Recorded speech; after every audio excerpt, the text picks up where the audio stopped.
ప్రజలు సుఖసాలను పొందడానికి ప్రజా సంక్షేమ కృషి ఎక్కువగా ఉంటుంది.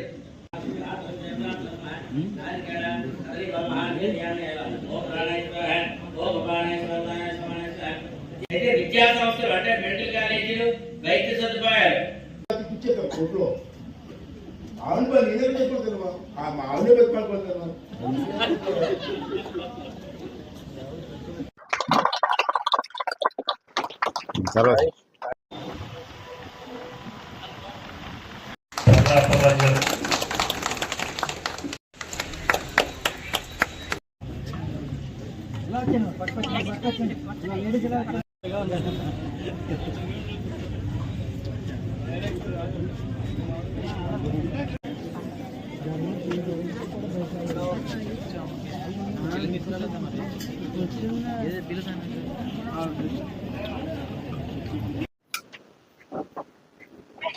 ముందుగా అందరికీ ఉగాది శుభాకాంక్షలు తెలియజేస్తానండి. మరి ఇప్పుడే పంతులు గారు ఈ సంవత్సరం అంతా, రాబోయే సంవత్సరం అంతా పరిస్థితులు ఎలా ఉంటాయో పంచాంగంలో చెప్పడం జరిగింది. పంచాంగం అంటే మీరు ఏదో పచ్చడి కోసం కాదు, పూర్వం నుంచి పెద్దలు వారు అనుభవాన్ని పెట్టి పంచాంగం రాస్తూ ఉంటారు. ఆ పంచాంగంలో ఈ రోజు నుంచి వచ్చి ఉగాది వరకు ఈ దేశంలో కానీ రాష్ట్రంలో కానీ ఏ రాశి వారికి అంటే ఒక్కొక్కరికి ఒక రాశి ఉంటుంది, అందరికీ ఒక రాశి ఉండదు. దాన్ని బట్టి నక్షత్రాన్ని బట్టి ఇవన్నీ ఉంటాయి.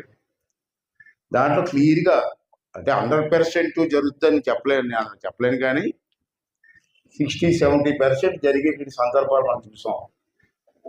పంచాంగంలో ఏం చెప్తారో అది. తర్వాత పూర్వం నుంచి కూడా పెద్దలు ఏంటంటే పంచాంగం అంటే వ్యవసాయదారులకి ముఖ్యంగా మనం నా చిన్నప్పటి నుంచి చూస్తాను. అంటే ఇప్పుడంటే రోజులు మారిపోయి ఇప్పుడు వ్యవసాయం చేసేటప్పుడు ఉన్నాడు. వ్యవసాయదారులు అందరూ వచ్చి ఏరు ఎప్పుడు పొయ్యాలండి, విత్తనాలు ఎప్పుడు వేయాలండి, ఏ సీజన్లో వర్షం పడుతుందని చెప్పి అడిగేవారు. ఇప్పుడు వివరంగా చెప్పారు. ఇంకా నేను మాట్లాడేసిన తర్వాత మీరు ఎవరైనా ఉంటే మంత్రి గారు 10 నిమిషాలు ఉంటారు. మీ వ్యవసాయం మీద ఇంట్రెస్ట్ ఉన్నవారికి, అలాగే ఇంట్రెస్ట్ ఉంటే మంత్రి గారిని అడిగితే ఏది ఎప్పుడు కొయ్యాలా, ఏ రోజు కొయ్యాలా, ఎరువాకు ఎప్పుడు చేయాలా, ఎప్పుడు విత్తనాలు వేయాలా, ఏ ముహూర్తాలు ఉంటాయి అవి అడిగితే చెప్తారు. తర్వాత ఏంటంటే వ్యాపారస్తులు ఎవరైనా ఉంటే పుస్తకాలు ఓపెన్ చేస్తారు, అకౌంట్ పుస్తకాలు. ఆ అకౌంట్ పుస్తకాలు కూడా ముహూర్తం ఉంటుంది మీకు. ఆ ముహూర్తం కూడా ఎప్పుడు అకౌంట్ పుస్తకాలు ఓపెన్ చేయాలన్నది కూడా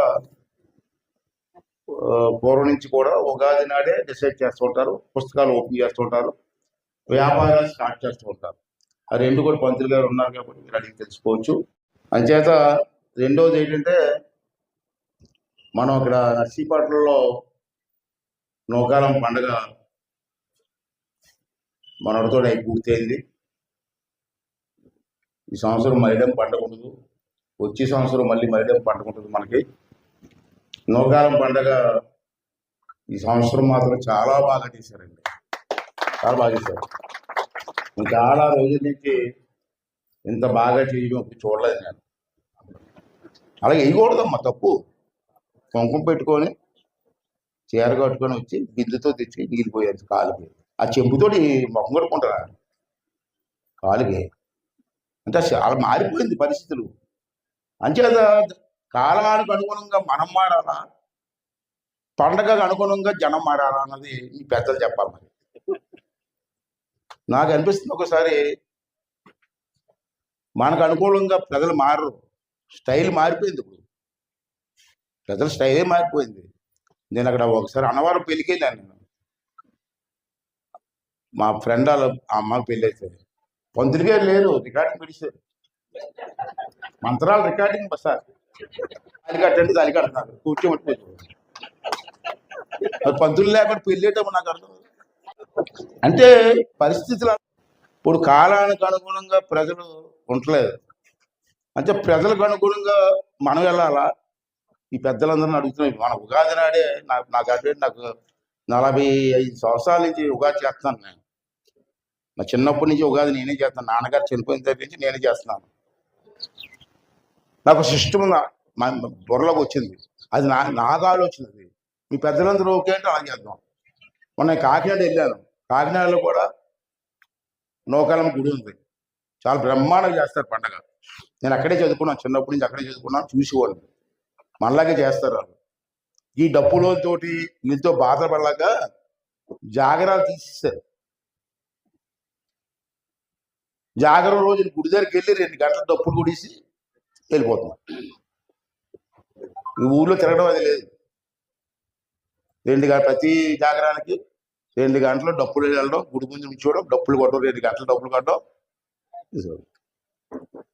పెద్ద జాగరం మళ్ళీ మామూలుగా మనం చేసినట్టు ఊర్లో ఒక రోడ్డు సెలెక్ట్ చేసుకుని రోడ్లో ఊరేగింపు పెడుతున్నారు.